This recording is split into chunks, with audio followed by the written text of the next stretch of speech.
Olá, tudo bom?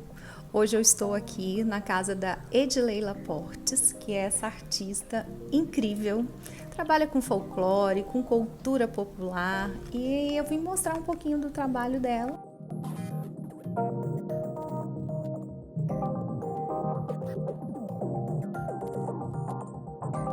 Tudo bom, Edileila? Oi, Adriana. Então, é um prazer estar aqui com a Adriana, principalmente por ser uma pessoa sensível, ligada também à área de artes, e é gostoso, né, falar com quem compartilha, né, dessa mesma sensibilidade de perceber as coisas com um outro olhar.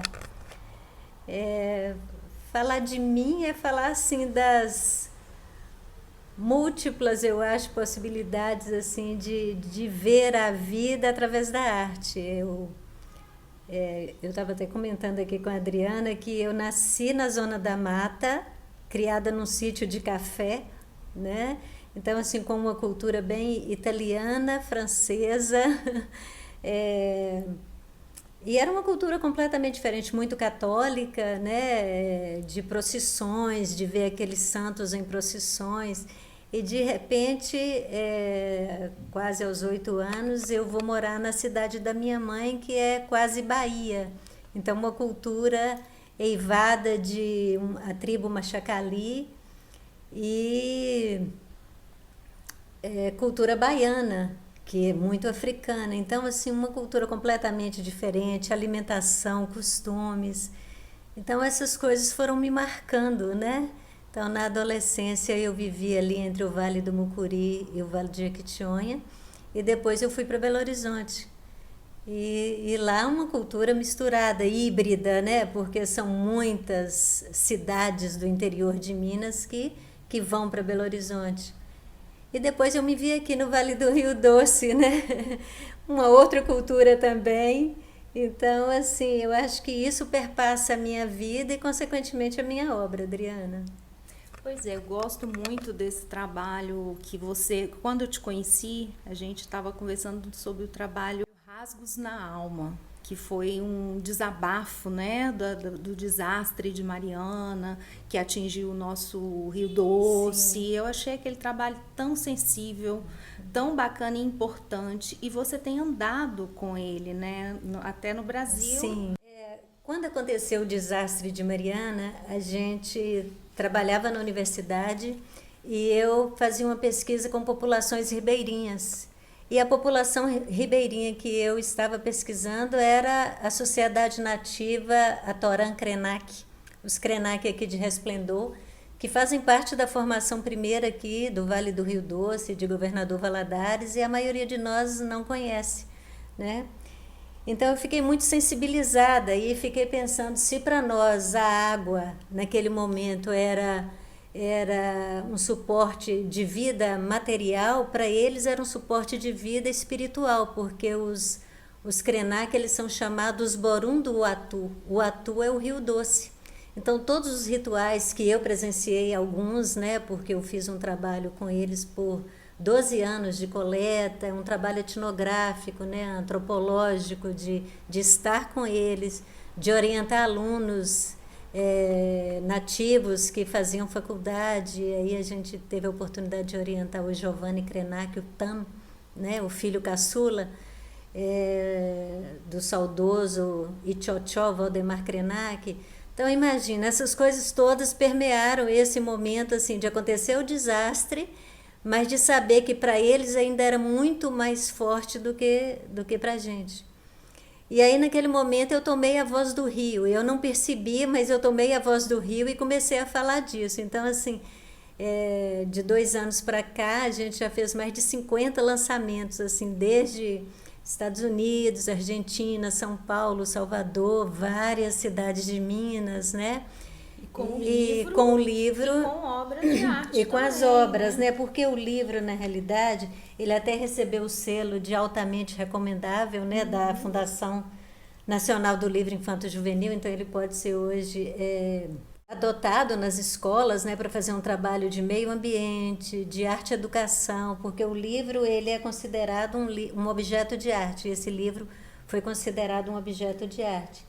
E aí eu faço uma caminhada e um convite para as pessoas entrarem nas páginas, é como se ele entrasse no universo do Rio, né?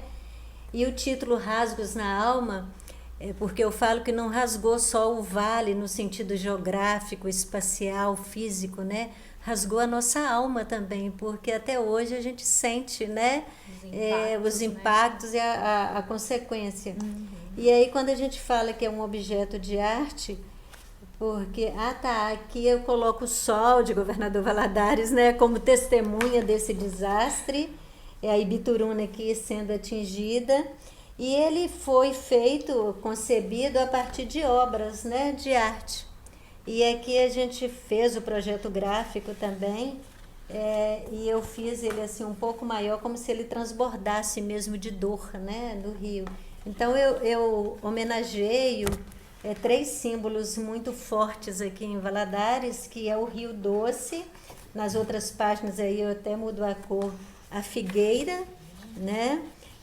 A figueira que convida, ela se contorcendo de dor, e como é que ela possivelmente pode ficar se não houver uma intervenção nesse impacto causado. E há um dos símbolos grandes aqui de Valadares, que é a Ibituruna, né? Essa pedra negra, mas que eu a vejo assim toda colorida, até para representar essas identidades que fazem parte aqui desse território, desse espaço, e que eu pesquiso, né? Valadares são múltiplas identidades. E aqui são as obras. O livro ele virou um livro de referência como Arte e Educação, porque foram feitos a partir desses trípticos, né? Enfim, é um livro que me trouxe assim, não vou dizer alegria no sentido, porque a gente está se tratando de um trabalho triste, de um momento triste que o país atravessa, né? Mas trouxe a satisfação de ver uma obra que pode contribuir, a arte como uma ferramenta social, né? De contribuir para uma discussão, para uma reflexão de o que a gente tem feito aí da nossa vida, já que somos naturais, né? Seres da natureza, o que temos feito aí com esses impactos que a gente mesmo tem causado. Nas escolas, a gente tem ido em universidades, institutos, ONGs, livrarias, e aí a gente sempre fala assim que nós adultos destruímos, mas essa fala com os jovens e com as crianças é que eles reconstruam, né? Isso que a gente fez. E o nosso papel é reconhecer o nosso erro, né? O que a gente fez aí com a natureza. Não, e esse livro, ele causa reflexões mesmo, né? Na alma, né? Pra gente retomar isso que você falou, exatamente. Né? De o que a gente está fazendo, Sim. Né? Vamos dar uma repensada, exatamente. Né? Há pouco a gente estava ali, né, no jardinzinho ali interno, mostrando chazinhos, essa minha pesquisa sobre cultura popular. E aí eu fico olhando assim, nesse contato que eu tive tanto com cultura popular, porque antes de vir para a universidade, eu trabalhei num projeto federal durante 12 anos, visitando comunidades rurais, e eu ficava em cada comunidade 40 horas, trabalhando com cursos de arte e educação. E aí eu coletei várias informações, várias lendas, várias histórias, e principalmente eu falo assim, eu tinha acabado de sair da universidade, né, de um curso de uma formação erudita na UFMG, e de repente quando eu fui para as comunidades, foi uma outra universidade, né, porque eles têm muito para ensinar para a gente, né? Eu acho que a cultura é muito rica, né? Exatamente. E a gente, por sempre ser colonizados, né, é uma área que eu sempre trabalhei na universidade, assim, de cultura brasileira, era uma das minhas disciplinas. Eu falo assim, nós como colonizados da Europa, a gente esquece dessas nossas raízes tão ricas, né? E então eu aprendi muito. E esse livro e um outro que saiu agora, né, esse último que eu ainda não lancei aqui em Governador Valadares, mas está previsto aí para fevereiro e março, só lancei em Belo Horizonte. Eu relato essa experiência com as comunidades rurais, o quanto a gente tem que aprender. E nas sociedades nativas que eu pesquisei, que foi a Machacali e aqui os Krenak, que tem um pouco deles nesse livro, a gente fica pensando assim que em 2004 a gente já fez um fórum na universidade onde eles denunciavam, né, o que a gente estava fazendo. Fazia um apelo, o que a gente está fazendo com a água do Rio Doce em 2004. E aí, em 2015, 11 anos depois, acontece essa tragédia. Então, assim, a gente não ouve, né, eles que são tão próximos assim da natureza, tanto a cultura popular quanto os nativos. E passaram 5 anos, né? E a gente ainda não vê se fazendo nada para mudar. Exatamente. Né? É uma reflexão aí que a gente precisa fazer no dia a dia, né? Hoje eu conversava com a minha filha lá em Belo Horizonte, é um trabalho que eu também fiz na universidade, uma outra disciplina que eu trabalhava no curso de arquitetura, que é teoria do urbanismo. Eu fiz algumas pesquisas com os alunos da situação das grandes cidades, das cidades modernas. Então, no Brasil, Belo Horizonte, Rio de Janeiro, Juiz de Fora, São Paulo, né? E uma pesquisa que eu desenvolvi com eles foi olhar São Paulo como uma cidade de rios e que a maioria dos rios estão encapados. Hoje são ruas. Então, assim, a natureza responde, né? Então, um arquiteto lá de Belo Horizonte, um grupo de arquitetos, né, um escritório de arquitetura, estavam fazendo uma pesquisa e mostrando tanto para o governo do estado de São Paulo quanto para o prefeito na época, que que São Paulo seria uma Veneza, porque assim, ali a Praça da República, na realidade, desembocam 3 rios. Então ali não teria que ser Praça da República em São Paulo, teria que ser Praia da República, porque assim é o desembocar de 3 rios que estão submersos pelo asfalto. Então, qual é a resposta da natureza? Nessa época de chuva, nós estamos vendo aí as calamidades das grandes cidades, né? Retomam, eles voltam, né? E inundam. Aqui em Valadares, né? Eu falo que se não tivéssemos feito aqui o bairro São Pedro, tivéssemos feito da Moacir Paleta para lá, não seria catástrofe, seria um fenômeno da natureza. E teríamos praias belíssimas, né? Toda essa São Pedro, bairro universitário, mas são coisas que a gente só aprende depois do desastre e da tragédia, né? Mas são coisas para a gente repensar. Então, esse livro traz também, de forma poética, eu falo que é uma denúncia poética, é uma forma da gente refletir nessas intervenções que nós humanos fazemos, achando que podemos dominar a natureza, que é uma herança da modernidade europeia a partir da Revolução Industrial. E nós não podemos dominar a natureza. Quando ela vem, né, nós não somos nada. Somos um grãozinho de areia a mais, né, nessa natureza linda, imensa. Eu falo da mãe Gaia, né, que é a terra que está aí precisando ser repensada, né, por nós.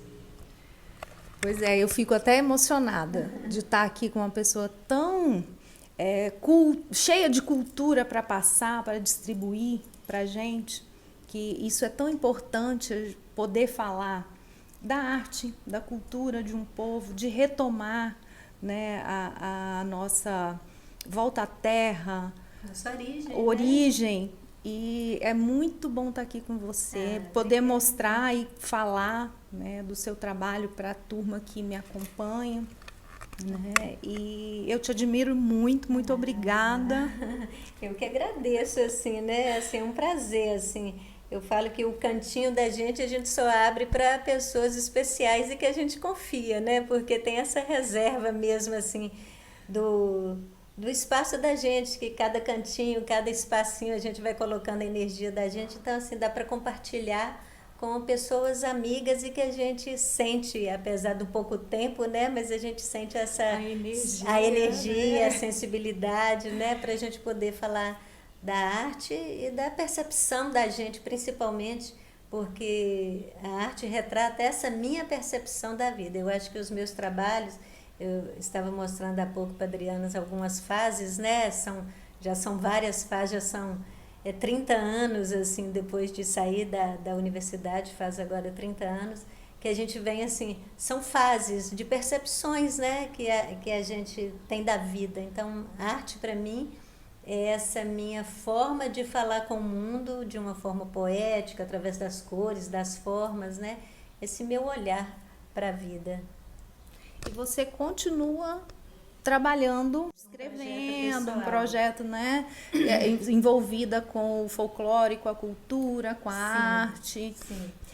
Em 2005, eu fui convidada para fazer parte da Comissão Mineira de Folclore, que é um grupo de pesquisadores, aí são artistas, e aí eu entro nessa área, né, antropólogos, sociólogos, filósofos, tem dançarinos, todos pesquisadores da cultura popular e do folclore, e é um órgão ligado à Unesco. Então eu fiquei assim, muito feliz e honrada de ser convidada por um ex-professor que já foi presidente da comissão e que faz um trabalho lindo em termos de valorização das identidades mineiras, né? E é ligado à Comissão Nacional de Folclore, que também cada região tem um trabalho assim.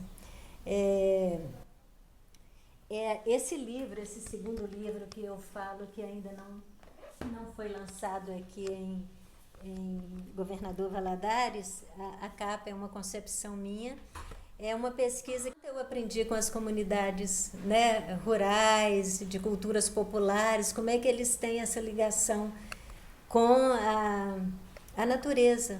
Sabem que ela é a maior mestra, né, se a gente observar. E às vezes os cursos que eu ia dar, eu falava assim, gente, eu tenho que retomar aqui as minhas origens lá da infância, né, da minha mãe, do meu pai, da minha avó, dos meus avós, dos meus tios, porque como é que eu vou dar uma aula de arte numa comunidade rural? Eu saí da universidade onde eu tinha uma formação erudita, então eu tinha que ouvir para retomar. Então o que eu fazia na realidade era assim, era coordenar os trabalhos, porque o que eles tinham que fazer, eles já sabiam, só não sabiam que podiam valorizar. Eles me esperavam como a professora que vem de fora, né? E quando eu chegava lá, eu falava, mas eu vim aprender com vocês. E aprendi muito. E são esses relatos que eu coloco aqui nesse livro de 20 anos atrás e que eu fui convidada pela comissão agora, né, 20 anos depois, para editar. Então era uma coleção que ia ser... Eram 5 pesquisas, e eles incluíram a minha, que eu também me senti muito honrada, para virar um livro, né, de referência de arte popular no Brasil e em Minas. E aí me convidaram para fazer as capas, então eu concebi as 5 capas, né, do livro, dos livros dessa coleção de cultura popular. E nesse livro aqui a gente retrata isso. Na capa eu até mostro isso, do voo, né, que a gente dá entre uma cultura e outra, e como essas culturas estão interligadas. Se a gente perceber, assim, tudo que a gente faz como erudito, na realidade é uma percepção do que tem no popular. Tem um livro que eu gosto muito de um francês, Claude Lévi-Strauss, é O Pensamento Selvagem. Ele fala que tudo que a gente faz na academia, né, enquanto erudição, na realidade a gente precisou ir pesquisar no popular, no pensamento selvagem. Então, os remédios que nós temos hoje, a gente falava há pouco dos chazinhos, até preparei um chazinho de menta aqui para nós, viu? Delícia. A Adriana aqui do nosso quintal. O remédio, então, que tem... Eu lembro da minha avó, ela tinha canteiro de novalgina, canteiro de baraujim, que eram plantinhas, né? Que ela tinha lá, que fazia o chazinho, que tomava e que hoje virou os grandes laboratórios, né? Remédios e tal. A arte. O que é a arte moderna? Se não a retomada, né, da arte popular ou das identidades populares. A arte moderna é um retorno às identidades populares, à arte popular. Villa-Lobos, né, quando ele faz o trenzinho caipira, ouvir aquele som do trenzinho. Que percepção, né? A Tarsila do Amaral, quando eu li a biografia da Tarsila do Amaral ainda na faculdade, eu fiquei mais encantada ainda, né, dela estar na Europa, era filho de cafeicultores ricos, né, de São Paulo, e de repente ela vai para a Europa e lá tem contato com todos os modernistas. E aí, de repente, ela fala assim, gente, mas isso está lá no quintal da minha casa. Quer dizer, o modernismo europeu era muito mais vivo aqui no próprio Brasil, né? Com culturas indígenas, africanas, no quintal da casa dela, no quintal do café. Então, assim, eu falo um pouco disso nesse livro aqui, né? Por isso ele tem o título de Herdeiros das Origens. Estou falando para você aqui em Valadares em primeira mão, né, sobre esse livro aqui, porque por mais eruditos que sejamos, né, nós temos em nós a nossa origem popular. Então nós somos herdeiros das nossas origens e não podemos esquecer disso, porque isso está vinculado inclusive com isso que a gente falou há pouco do outro livro, né? As nossas origens é a terra, né? Se a gente não a observa e não aprende com ela e não cuida, a gente vai ter essas catástrofes, essas tragédias que estão acontecendo aí não só no Brasil, mas no planeta Terra, né? Pois é, eu vou terminar com esse papo que foi da Edileila, porque ela, quando ela começa a falar, eu fico sem fala, porque eu quero só ouvir ela falar. Falando só muito, né?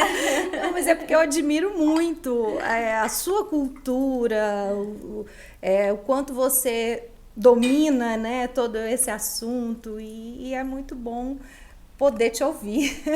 E agora a gente vai compartilhar com a minha turma aí um pouquinho desse seu grande conhecimento. Eu nem digo conhecimento, mas eu acho que é o olhar. Eu vou até te passar o chazinho de menta aqui, né? Mas é o olhar que assim eu sempre tive o cuidado de continuar olhando para a vida, assim, mesmo diante das dificuldades, né?